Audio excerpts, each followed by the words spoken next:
I'd done some fix and flips, but I hadn't really run a true business with payroll and with marketing and all the different stuff you learn with a franchise. It also taught me that you can go buy a job or you can go buy a business. I learned so many lessons of how to run a business. And then I'm like, oh my gosh, if I can apply all of these, like if I can apply these marketing lessons, running a business, building a culture, doing all those things and apply it to a real estate company, that's for sure what was like my rocket fuel. I coached my son's game at 9 a.m. and then I was able to plan my travel to where we flew out for an awesome work event that I got to bring my son to really go full circle, right? That same oldest son was the one that was losing his dad, wasn't getting to see him in the hardest times, right? But because we persevered and hustles, getting to do something like that. And I just enjoy getting to control my own destiny. We were able to track God through all of it and how he provided for us, how he planted seeds of this business inside of us and, and how he developed that. But we were also able to take our kids along for the ride. We knew what it felt like as a family to be in a place that wasn't, didn't have everything that you'd want if you were gonna have to put a family there. And so being able to make sure that we have the details of the structure and it's nice from a design standpoint, but also all the details are taken care of. Makes a huge difference. So we love that. That's really one of our emphasis points today. Hi, I'm David. And I'm Sarah. And last year we started our business By Design Homes, which includes design and construction, midterm rentals, and staging. And on this podcast, we will be talking to other business owners about how they are creating unique and impactful businesses while building and managing their own lives and families. Along the way, we'll share our journey as business owners and a busy family of 6. We hope that you join us to learn and grow and discover new pathways to building life. Welcome to the David and Sarah podcast. Casey and Annie, welcome to the David and Sarah podcast. We've been working on scheduling this for a little bit and glad that we're finally able to make it happen. Yeah.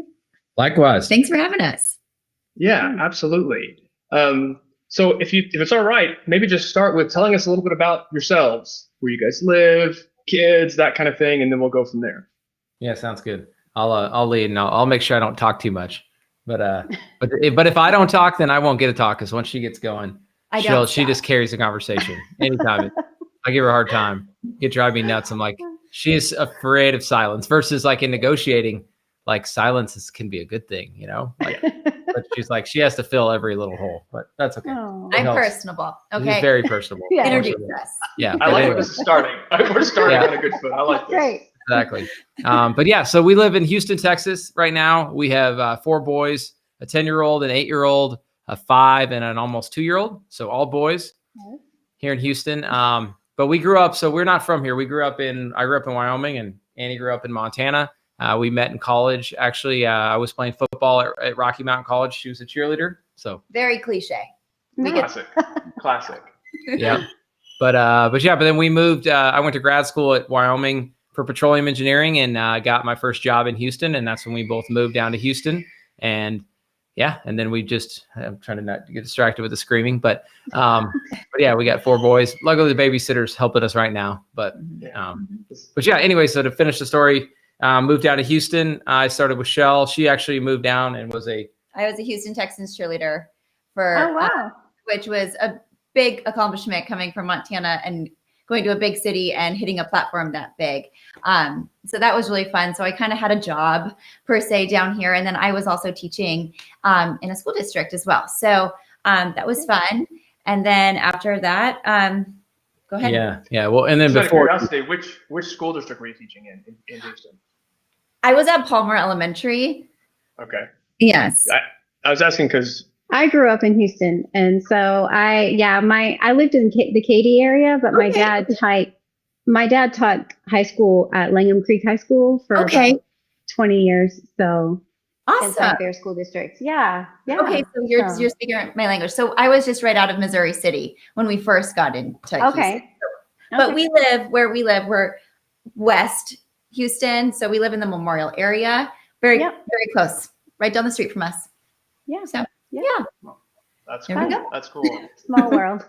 And her other fun fact is when we first met, she was competing in pageants for Miss Montana. But right before we moved down to Houston, when I was going to grad school in Wyoming, she was crowned Miss Montana 2000.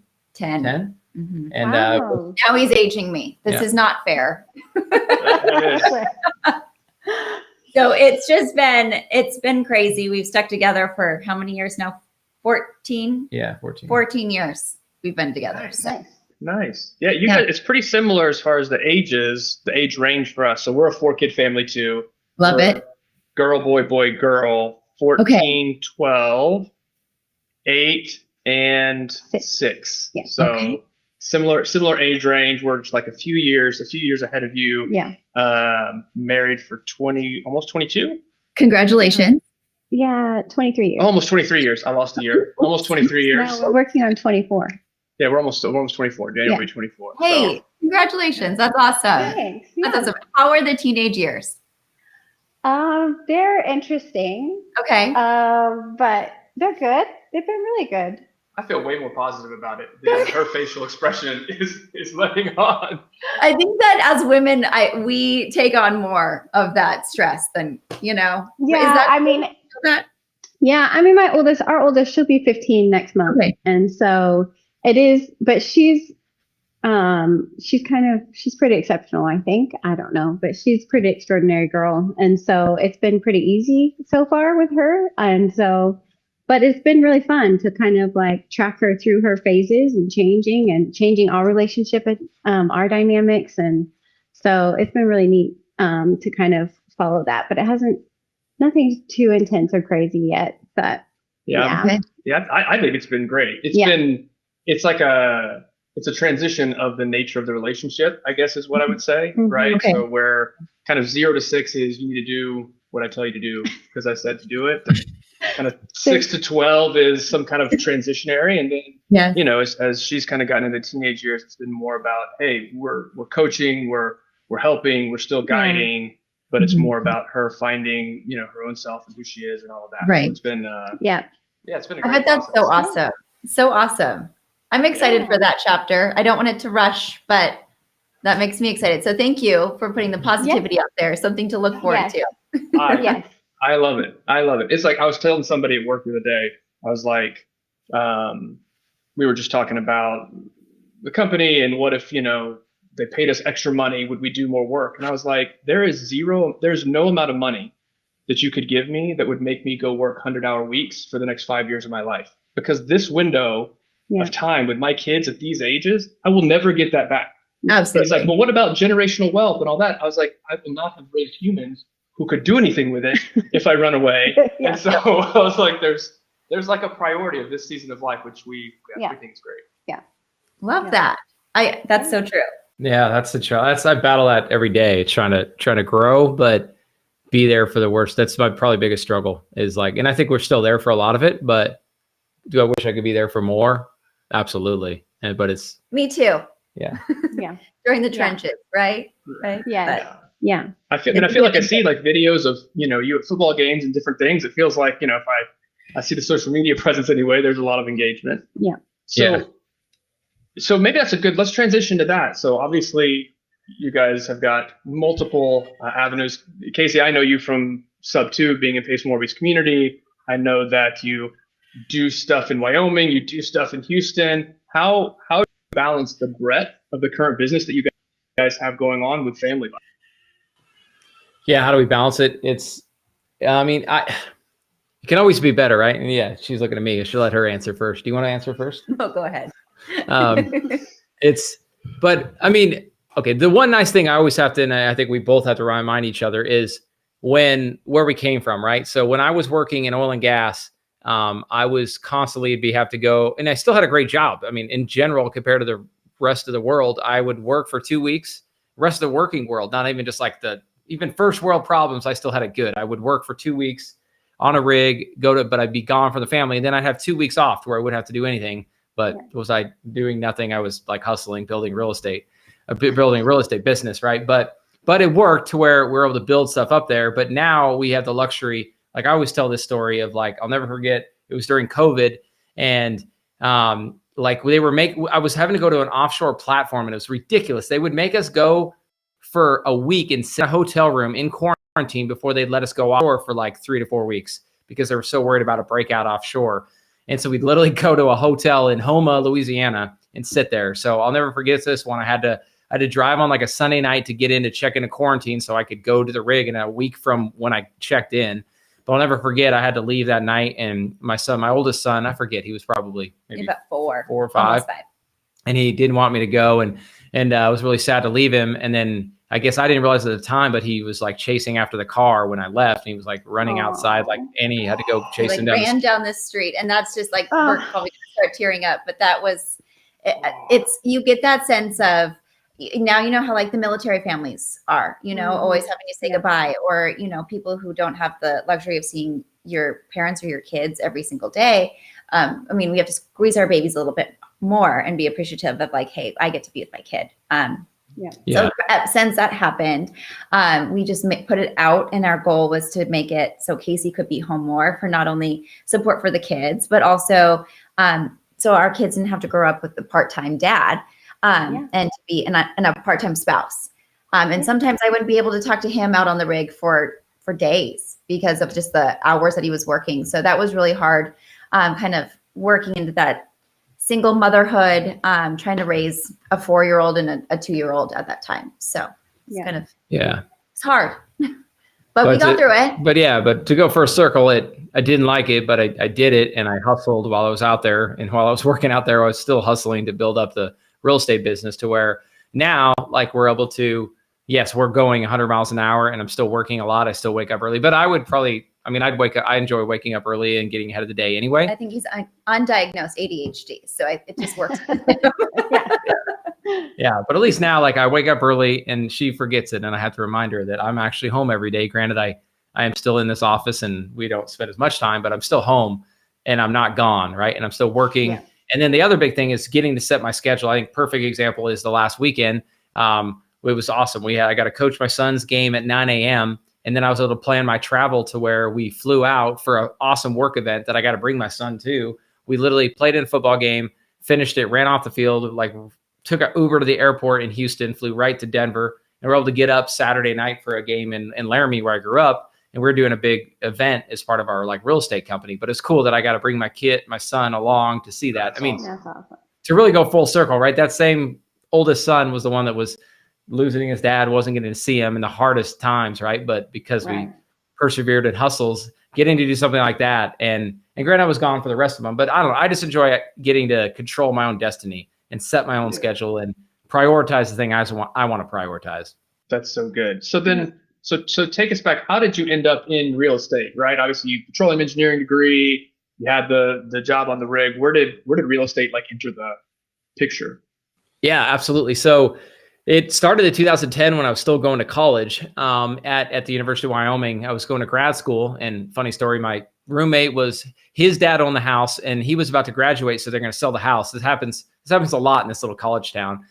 So he's like, "Hey, why don't your dad buy it?" And so I went to my dad. I was like, "Hey, do you want to buy this?" He's like, "Well, maybe you could buy it. Maybe you could try to do it." So my dad co-signed with me, and because I played college football, I had saved some college like scholarship or some money that my dad had saved for college savings. So he used like a $10,000 for my college savings to put down. So he bought the first house, and he co-signed, and I really just held that one. I went to work for Shell about a year later, and for the first 5 years, I was just working my W-2. But then I started reading. The biggest thing is obviously, like a lot of people, I read Rich Dad Poor Dad. Really, obviously, got my wheels turning. Then I started just taking in every podcast, reading every book I could. And that's when I'm like, all right, I've got one property that fortunately I'd kept it, but I'd never realized what I was doing and what I had, and like an asset versus liability, which is why that book clicked, right? But anyway, so from that point, then I started taking in as much as I could, reading as much, but I had that luxury of that schedule where I was home for 2 weeks, and then where I didn't even have to work. I didn't have to even open my work computer, pick up my cell phone for work. Didn't have to do anything. So that's when we started buying houses to fix and flip. Like we did the first house hack that we bought up in Montana, which was a lot of fun. We did a lot of work. I mean, we are ADD together. We can't sit still. So we were like, this is why we have 4 kids, right? Yeah, exactly. Back when we only had 1 kid, we had all this extra time to be rehabbing a house and doing all the work ourselves. So Yeah, I feel that. Yeah. I feel that. Yeah. We didn't start trying to rehab our first house like a full rehab until we were, over 40 years old. So I wish we were started a little younger. late start on that one. Yeah, a little late starting. Hey, but yeah, I think you guys look good. So it doesn't appear. It doesn't appear. No. And those renovations will age you because, oh my gosh, those times we were doing all the work ourselves where it was a lot. Yeah, luckily her dad was super handy. He's an electrician by trade. Wasn't an electrician. He was running the business now, but he still knew everything and had all his buddies that knew plumbing, knew everything except drywall. He taught me how to drywall. This is one funny story.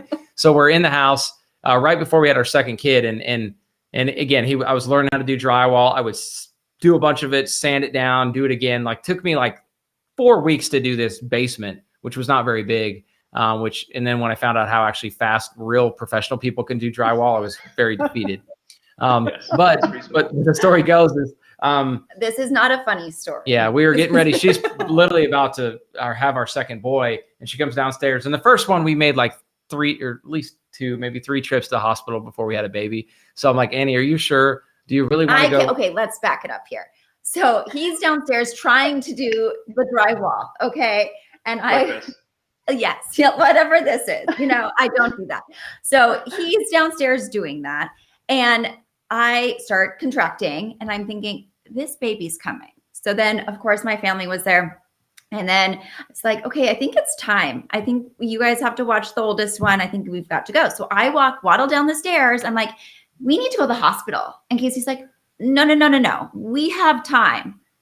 We were to my defense, we were 5 minutes from the hospital. So I'm like, Annie, do you really want to go sit up there? You're going to have to be in pain for a while. Let's be in the comfort of our own home. We checked in and the baby was there in 45 minutes. So timed it perfect. Sounds perfect. Right? That's what I was thinking. I was so mad at him for not listening to me, but we were darn going to get that house, that sheetrock up. So or drywall. So we've seen it all. We've been in all the situations, but I've been close. But it taught us a ton, right? I'm very thankful for her dad and everything he showed me. I was to the drywall store. I was frustrated that I didn't just learn what took me 3 weeks and another drywall guy did in 3 hours, what I couldn't do in 3 weeks. But the good thing is I learned it and it helped me a ton. Even today, we do a ton of fix and flips and a ton of renovations and even rental properties we rehab. But now I know enough to be dangerous. And I know because these guys will take advantage of you if you don't know what you're doing. So it taught me a lot of the trades and at least what things cost, how long they take, what all's entailed. And it's made a huge difference as I've kind of scaled my company. And obviously now I don't have to do the drywall work, but at least I know enough to be dangerous. Yeah. Yeah, I do find that it's helpful to have done everything at least once. At least when I'm managing contractors. If I've done this once, where our current flip, we had to switch out cabinet makers because the other guy disappeared. But just in talking to him and negotiating around what the design looks like, knowing that I can build cabinets, I'm like, I want this way and this way and this way, and it makes a big difference in terms of making sure that the end product is exactly what I expect it to be. Yeah, absolutely. Okay, so you guys started fix and flipping, started house hacking. Eventually, what was the trigger that led to I'm now going to walk away from petroleum engineering and I think I can do this full time? Yeah, that's another interesting story. It evolved. We need a reality TV show. This is what we need. We tried to do it twice, right? So I was hoping we were in Midland, Texas, and I had an opportunity with a partner to go, and we moved out to Southlake, Texas, right outside DFW. Love that neighborhood. Great place to put our kids in school. And we thought that we were going to, at that point, I was hoping I was going to start to off ramp from Shell, do real estate full time. But we didn't realize we didn't know what we didn't know, right? We had not run into a batch of tough contractors and seasonality and using hard money and private money. We hadn't learned all those lessons yet. And fortunately, God showed us those lessons when we got there. While I still had my W-2 job. So we went through a huge hurdle of that. But we came out, fortunately, we were able to get everything sold and recovered. And I had some good private money lenders and hard money lenders that worked with us to where we could get things sold and pay back. And we got out of that. But the kind of implication was we decided, you know what, I'm not ready to leave Shell. And I'm still having to be gone every 2 weeks. And this is a bummer. So I hated being gone for the kids. So we actually moved back to Houston And that was 2020. And we kind of were like, hey, you know what? We got to reset a little bit. And then I went back to the office, but didn't give up the real estate. I kept a chunk of my portfolio. And then we just really kind of started to rebuild it. And I started doing a lot of direct to seller, to where now I was controlling my lead flow and getting like our own leads that we were closing. I built out more of our construction, started raising more money, and really building an integrated company, right? And that was right when COVID hit too, right? I was still managing everything myself back then in 2020, but then I started building out every part of our company, from VAs to hiring contractors, and really built it up enough to where it could be sustainable, right? And then kind of the long-winded answer to where when I finally felt comfortable was, so fast forward 2 years ago. So it was 2022, right around August, or right around September. We're about to have our final boy. You were pregnant. And go figure. Yep. When am I not? Exactly. And so, but like one of my biggest things is, if you guys like follow me or see what I'm all about, like I love being with the boys and coaching the kids. And I was having to miss all these games. Like when I was going to the rigs, I had to miss it, which killed me. But even I finally got a job in the office, and this was the best job ever. I literally worked like 5 minutes from this house in just like in one of the big nice buildings at Shell, right on I-10. And I would go in there for 12 hours a day, and I'd work 21 straight days in the office in Houston. And then I have 21 days off. So at least every night I came home, saw the kids. It was great. And then I still had 21 straight days off. Right. But the problem was I kept getting scheduled, and I was still missing those games and missing those opportunities. And we had a conversation. It was the spring before I ended up leaving. And I'm like, I'm not going to miss these games, because I finally was like, I was starting to figure out when is it the right time to leave. I was starting to, and I'll come back to two different things of why like I felt comfortable. But the biggest catalyst was, I was like, I'm not going to miss these games. We financially can do it. And this is nice. I loved having the W-2 income. My lenders, everybody loved my W-2 income, right? It was very safe. Right. And I had a great W-2 that was allowing me, and I was still growing it wasn't really slowing me down. And that's honestly why I kept it for a long time, because it wasn't necessarily slowing my growth to keep growing my real estate company, because I could do both, right? But what it was I was managing my Shell job in oil and gas. I was managing my real estate company, and it was family, right? And those three things, I couldn't keep them all up. So when I had to cut one, it was a pretty easy decision which one it was. And we just made the decision. I just like, hey, I'm not missing these games. And I kind of let my employer know, I'm like, I'm not going to miss these. And anyway, one thing led to another. So I left in October 2022, and then kind of nicely off-ramped it. It was scary. Yeah. It was scary. It was right before our kid came. I mean, it's a longer, on my first kind of, we're revamping our podcast, and we're going to talk and get into detail how it all went down. But basically, I was actually let go, and I was forced out because, again, I wasn't going to miss my kids' stuff. And I kind of drew that line in the sand. And it was right before we had the kid, like within a month, right before. And I was about to go on paternity leave. So it was a little suspicious, but to let go right before I went on paternity leave. And, but it all worked out for the better. Had more time. God has a plan. Yeah. So yes. Yeah. Yeah. That's wild. Yeah. I mean, just one thing to add to it. I just got back from Collective Geniuses, a mastermind I'm part of. And that was my first one. So I've been in there 2 years now, and I was about to go to my first event, and I was trying to work with my employer to be like, hey, I need to be here. And I'm thinking to myself, I invested this, I'm not missing it. And they're not giving me the time off. And I'm trying to figure this out. Like, how am I going to go to this next week? They're kind of digging in their heels. And then fortunately, right before it, they let me go. And so it was a huge blessing. I'll never forget it. The day I got let go, like I also had my kids' practice that I was missing. So I went in there, they kind of went over a thing, let me go. And then I got escorted off, and I was able to go straight to my kids' practice. I never been so happy and liberated. So I got to go to that. Yeah. And then the next week I got to go to this mastermind, which has been a huge growth, because I did kind of mention that I wasn't really slowing growth, but in a way I was, because there were some events and some things that I wanted to participate in that I wasn't able to do. I mean, I was able to do most of them, but not quite all of them. Yeah. That's wild. And so how did you said you felt great? Was it, what's the right way to ask this question? Like, how did it feel to move from kind of the different kind of weight? You get a certain kind of relief of knowing you have a W-2, that someone else is kind of footing the bill, right? Mm-hmm. And when you transition to 100% entrepreneur, it's just you. So like, did that weight feel differently, or how did you manage that transition, really kind of for both of you? Yeah, I mean, it was definitely different. Until you do it, it's still scary. But one other thing I was going to add to that is, I mean, I started tracking my cash flow, right? Like, luckily I had some mentors that are like, because when you fix and flip, your cash flow is like this, and it's stressful and it's all over the place, right?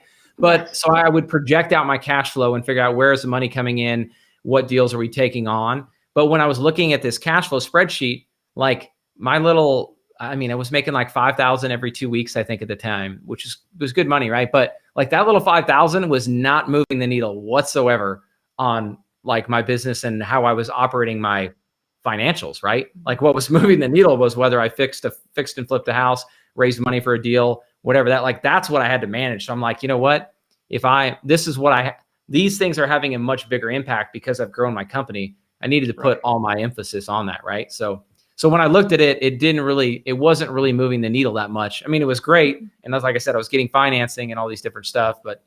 And I guess here's the last thing. And this, a lot of people I've talked to, it's like, if you're a professional and good at what you do, like some people, because so many like I think limited minded people and just maybe old school people, like including my parents, other people's parents, they're like, why would you ever leave your job? My grandpa, like he's one of my biggest mentors. They're like, why would you ever do that? It's like, you don't think that if I leave and things don't work out, I mean, granted, I'm not going to burn every bridge on the way out, but my destiny, basically. Yeah. Like if I'm going to go and spend, like if I'm a good employee and I go out to do this, and if it doesn't work out, like I'm a very capable person, like why would they, if they don't take me back, why would somebody else not? It's not like I'm just going to magically lose this skill set and never be hired again. Like worst case scenario, I'll go back to it. And I made it my mission. I didn't want to go. And I mean, again, I had a great job. I still enjoyed it, but I didn't enjoy as much as I love this. And I didn't want to go back to being gone from my family. So it was motivating.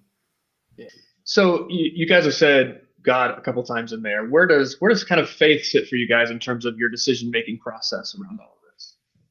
I mean, at the end of the day, we are so thankful for everything that we have, right? And making sure that we are filled with faith and trusting in each other, and mainly just putting God first in everything that we do. We know that we're going to be on the right track.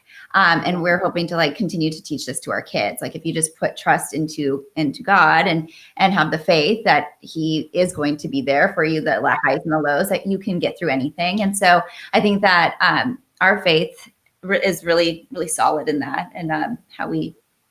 Yeah, it's really just like it's really just the values that we try to teach our kids, and even just the people you surround yourself. Like we need to we don't prioritize it enough, just being able to get to church and being around this. But anytime we do, it's just being around the like-minded people who have the same values.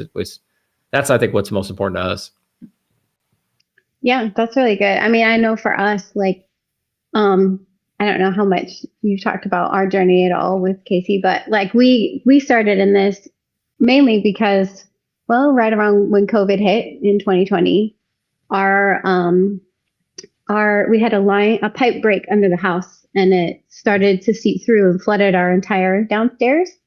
And so like bit by bit, we had to like essentially redo the whole downstairs. It was kind of, but we were in and out. So as a family of 6, we were in and out of rental houses across, I think we moved 5 times across a year, trying to get in and out to temporary locations while different things happened. And then it's a whole long story, but we got the house put back together. Then there was a gas leak. And then after that, then we had another water leak. So it was just this one thing after another thing. Yeah. But what was really neat about it is that we were able to track God through all of it, and how he provided for us, how he planted seeds of this business inside of us, and, and how he developed that. But we were also able to take our kids along for the ride and kind of explain to them, like when we were out, we talked about going to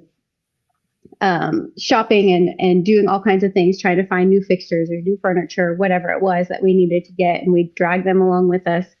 But even with our houses, and to this day, we can really make them shudder if we just say we're going to floor to floor. Yeah, they just again. They're like, oh, okay.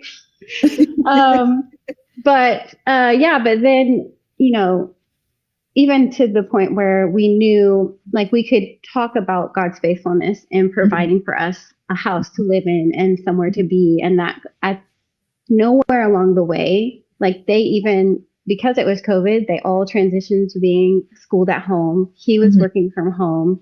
And so it was all these huge transitions, and they actually started school in one house and ended school in another house, because by the time we had moved, we were in all those different locations.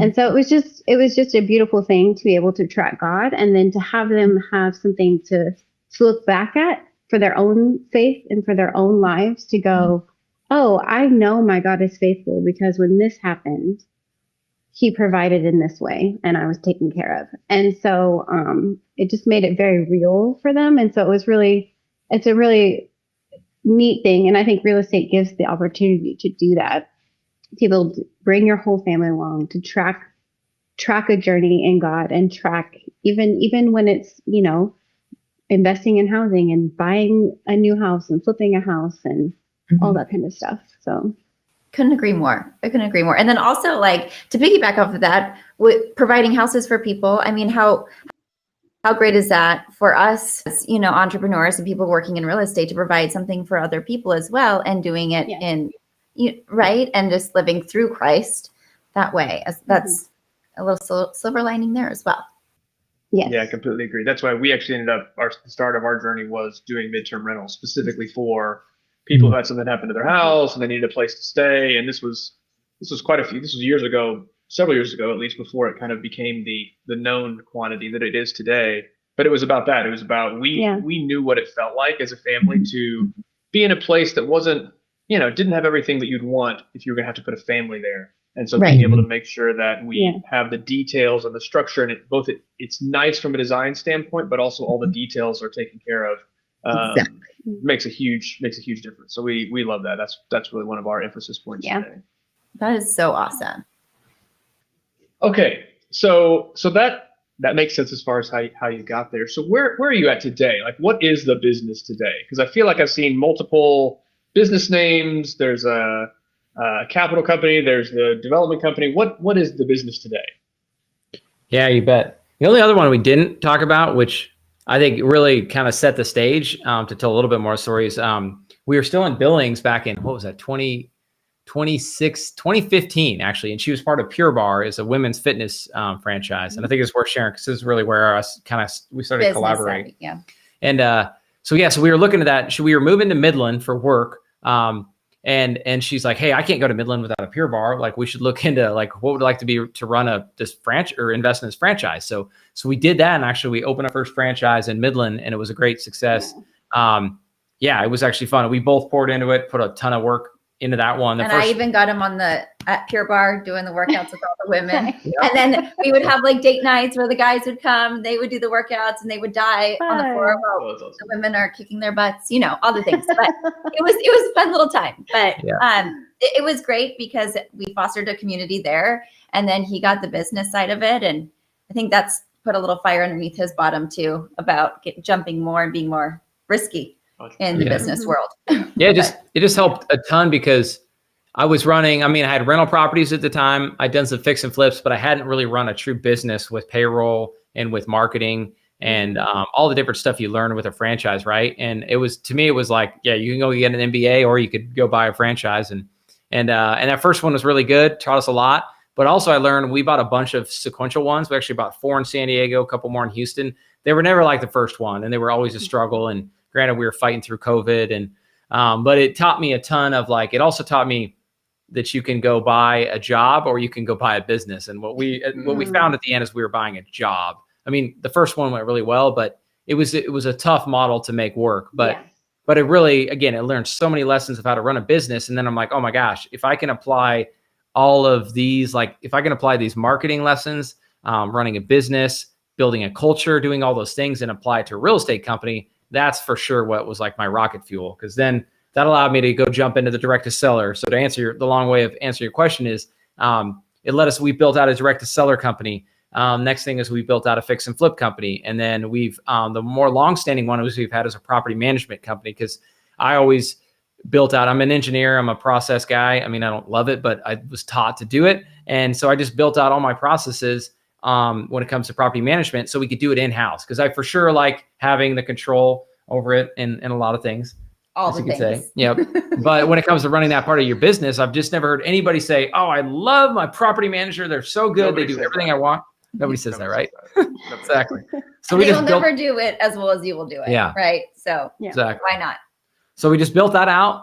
But then once we so the last kind of piece is we could find the deals, we could fix them up, and then we could manage them and hold them as rentals, right? But the funding was always a challenge. You're always hustling, trying to find a more streamlined way to do that. And that's why, as of late, you'll see a lot of stuff on our content talking about Bighorn Capital Fund. So about a year ago, I invested and just went through the process of going through the SEC and all the regulations to have a fund that would actually be able to fund larger multifamily deals. And here's the cool thing about our fund is it's a multi-purpose fund, or like it's sometimes people talk about fund of funds.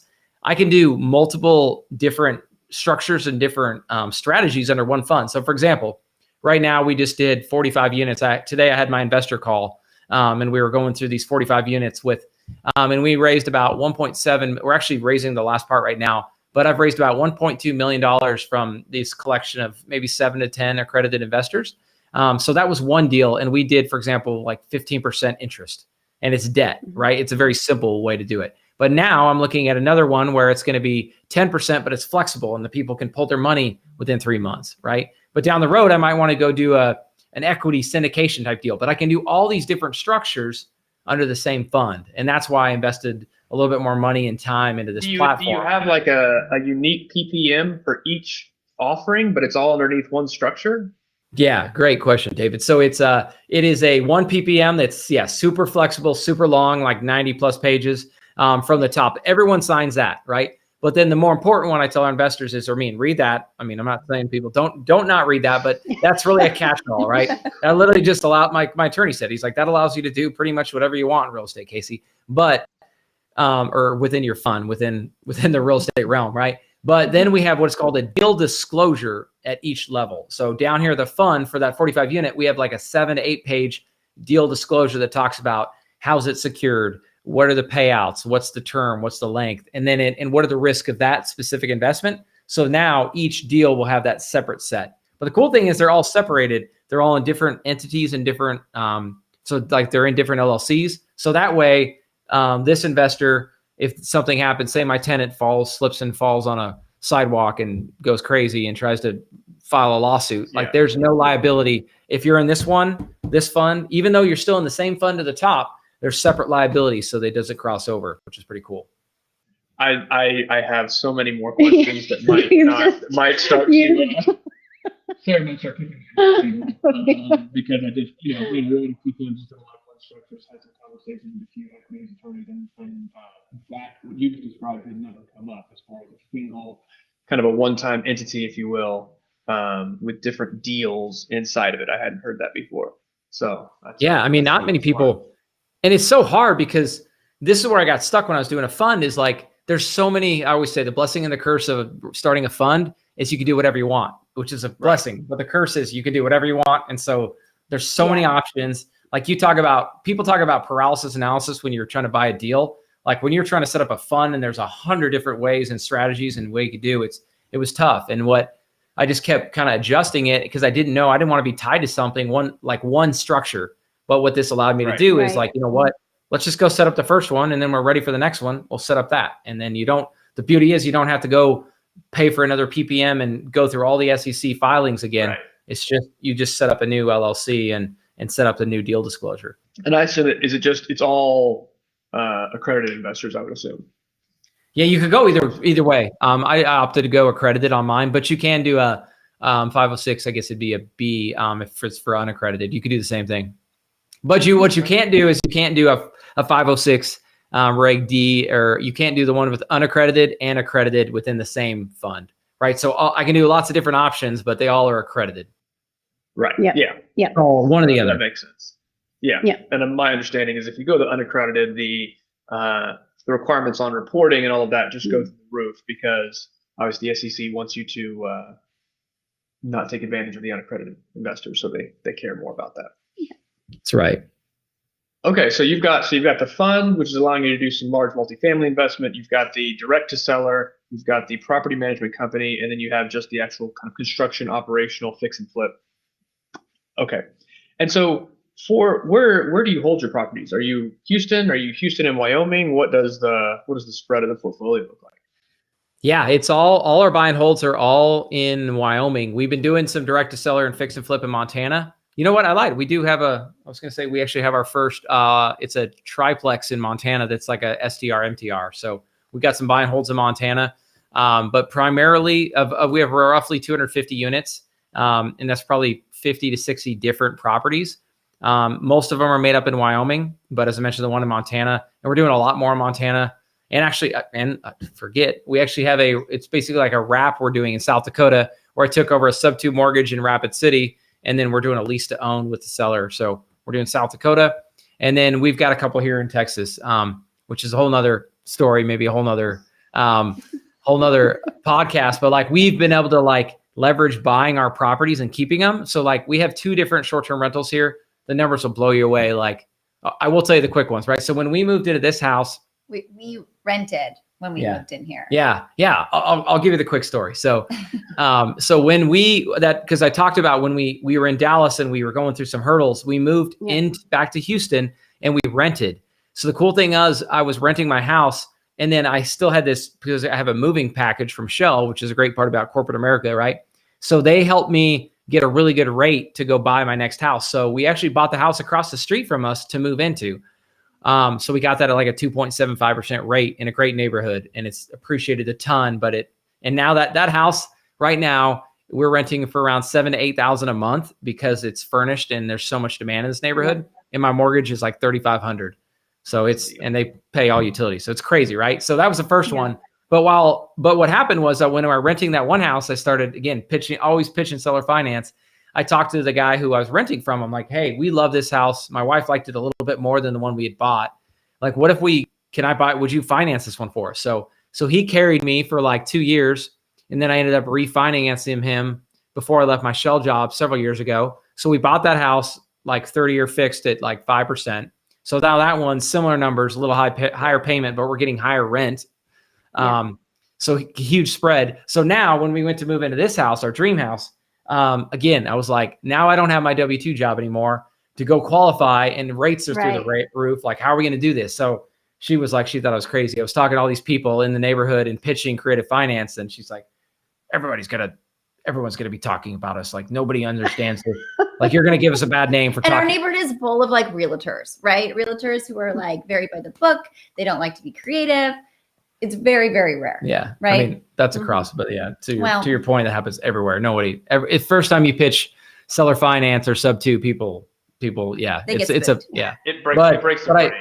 Yeah. But I was persistent, kept doing it. We kind of lost on a couple of them. And then the right one came along that owned the house free and clear. We actually had a relationship, the funny thing is I had pitched these guys about 2 years before on the house across the street. I'm like, cause they owned it free and clear and it'd been sitting forever cause it needed a bunch of work. I'm like, why don't you guys just let me go flip this? I'll go invest the money to flip it, but carry the purchase price and then we'll profit share when we flip it. Right. And they were pretty close and I got to know him really well. The husband was he was an oil and gas guy, really personable guy. We got to know each other really well. Like literally they came in my office in my old house and I sat with them. I ran them through a PowerPoint, right?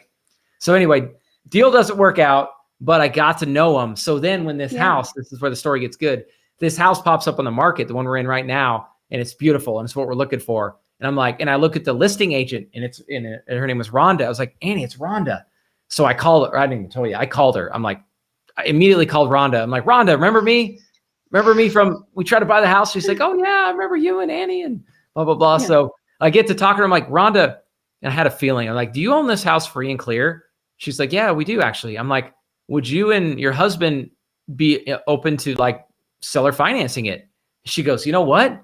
My husband wants to do that. That's his preference. He doesn't about God, like intervening. That's right? Amazing. Because there was it's a capital gains thing. And people typically don't see that on a primary, but because your capital gains is limited to like $500K and this house had appreciated a ton.